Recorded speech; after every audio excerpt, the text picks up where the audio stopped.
Tribal সংঘ বনাম 6 জনগোষ্ঠীৰ সংগঠন সমাধান সূত্ৰ উলিওৱাৰ আশ্বাস মুখ্যমন্ত্ৰীৰ।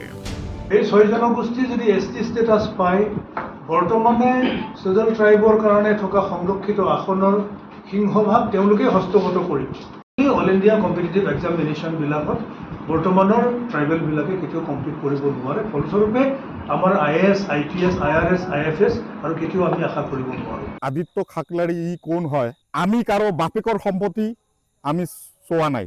আমাৰ যিখন আমাৰ কামাতাপুৰ হয়, এইখন আমাৰ যিখন আমাৰ প্ৰাপ্য সেইখিনি আমি বিচাৰি আছোঁ যে এই চৰকাৰৰ ফালৰ পৰা কিবা এটা গেম খেলি থাকে নেকি প্ৰতি বছৰে আমি দেখা পাওঁ আমাৰ যেতিয়া ইলেকশ্যন আহে সেইখিনি সময়ত এই ট্ৰাইবেল সংঘই এই আদিত্য খাকলাৰীৰ নিচিনা মানুহে এই এনেকুৱা বিৰত মন্তব্য কৰে।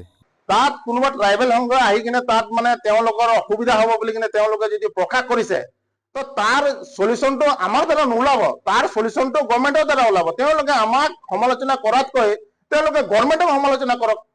আমাৰ ফাইট আছে গভৰ্ণমেণ্টৰ লগত, আমাৰ কোনো ট্ৰাইবেল সংঘৰ লগত আমাৰ একো লেনা দেনা নাই।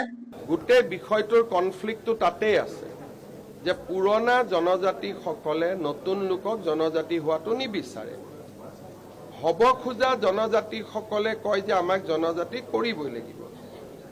দুইটা সম্প্ৰদায়ৰ বিপৰীতমুখী স্থিতিৰ কাৰণে আজিলৈকে সমাধানৰ ৰাস্তাটো আমি পোৱা নাই। এফালে 6 জনগোষ্ঠীৰ জনজাতিকৰণৰ বাবে ৰাজ্যজুৰি সংগ্ৰাম অব্যাহত, আনফালে কোচৰাজবংশী, মৰাণ, মটক, আহোম, চুতীয়া, চাও জনগোষ্ঠীৰ জনজাতিকৰণৰ বিৰোধিতা ট্ৰাইবেল সংঘৰ। ট্ৰাইবেল সংঘৰ নেতাক চৰকাৰে ৰাজনৈতিক অস্ত্ৰৰূপে ব্যৱহাৰ কৰাৰ অভিযোগ 6 জনগোষ্ঠীৰ সংগঠনৰ নেতাৰ। আনকি পঞ্চায়তৰ ৱাৰ্ড মেম্বাৰ পৰ্যন্ত জিকিবলৈ সক্ষম নহ'ব। যে বৰ্তমানৰ ট্ৰাইবেলৰ ক্ষতি নোহোৱাকৈ কি ফৰ্মুলাৰে অসমৰ বৃহৎ 6 জনগোষ্ঠীক ST কৰিবলৈ আগবাঢ়িছে সেইটো ৰাজহুৱা কৰিবৰ কাৰণে এটা শ্বেতপত্ৰ প্ৰকাশ কৰিবৰ কাৰণে আজি সভাই আমি দাবী জনাইছোঁ। মাননীয় মুখ্যমন্ত্ৰী ডাঙৰীয়াক আৰু সচেতন সমাজক এই মুহূৰ্তত মানুহ শকত ভাগি পৰিছে জুবিন গাৰ্গৰ যিটো মৃত্যুক লৈ। এই জুবিন গাৰ্গৰ মৃত্যুৰ এই তদন্ত বিচাৰি যি আন্দোলনৰ যি এটা পৰিৱেশ গঢ় লৈ উঠিছে এইটো তল পেলোৱাৰ কাৰণেই কিন্তু এইটো এটা সিদ্ধান্ত চৰকাৰৰ এজেঞ্চি হিচাপতে কাম কৰিব পাৰে। ইমান দিন নাই এই জুবিন গাৰ্গৰ যে মৃত্যুৰ এই কথাটো লৈ যেতিয়া মানে বেছি চৰ্চা হৈ আছে এতিয়া কিন্তু তৎক্ষণাৎ এই কথাটো আহিলে। কিয় আহিলে? ইয়াত নিশ্চয় বহুত কথা লুকাই আছে। তালি টোপোলা বান্ধি এইখন চৰকাৰে আমি যে পঠাই দিম এইটো কিন্তু একদম চিধা কথা। 6 জনগোষ্ঠীক জনজাতিৰ মৰ্যাদা দিলে ক্ষতি হ'ব বৰ্তমানৰ জনজাতীয় অধিকাৰ ভোগ কৰি থকা লোকসকলৰ। ট্ৰাইবেল সংঘৰ এই অভিযোগৰ প্ৰত্যুত্তৰ 6 জনগোষ্ঠীৰ সংগঠনসমূহৰ। বিপৰীতে দুইকুল ৰক্ষাৰ চেষ্টা চৰকাৰৰ। মুখ্যমন্ত্ৰী ডাঙৰীয়াই এটা কথা কৈছে যে এইবাৰ লোকপিয়লত বাংলাদেশী মিয়াৰ সংখ্যা অসমত 38% হ'ব। গতিকে এই ভাবুকিটো নিৰ্মূল কৰিবলৈ হ'লে অসমৰ 6টা জনগোষ্ঠীক জনজাতিকৰণৰ মাধ্যমেৰে কামবিলাক কৰিব লাগিব। তেতিয়া অসমৰ ভাষা, সংস্কৃতি, কৃষ্টি, ৰাজনৈতিক অধিকাৰ সকলোবিলাক সুৰক্ষিত হৈ থাকিব। কিন্তু সেই কথাবিলাক কৰিবলৈ যাওঁতে আদিত্য খাকলাৰী লিখীয়া মানুহে ৰাজনৈতিক বক্তব্য প্ৰদান কৰে। 6 জনগোষ্ঠীক জনজাতিকৰণৰ ক্ষেত্ৰত কিছু কাৰিকৰী অসুবিধা আছে। ইয়াৰ বাবে দায়ী কংগ্ৰেছ।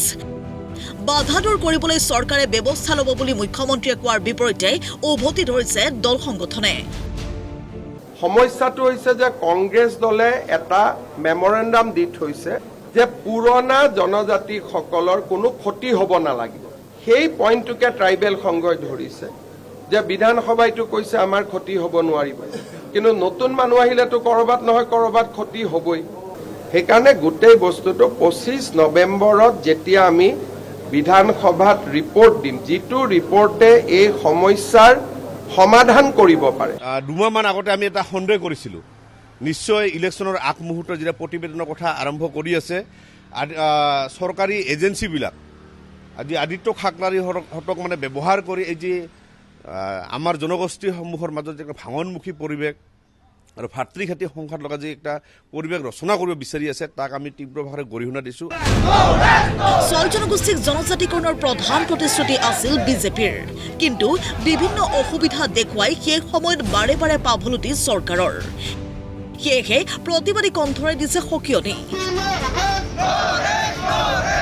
মূল এই বিষয়ৰ পৰা বঞ্চিত কৰি কেৱল আঁচনি দি নিৰ্বাচনী বৈতৰণি পাৰ কৰিব নোৱাৰিব বিজেপিয়ে। ব্যুৰো ৰিপৰ্ট, প্ৰতিদিন টাইম।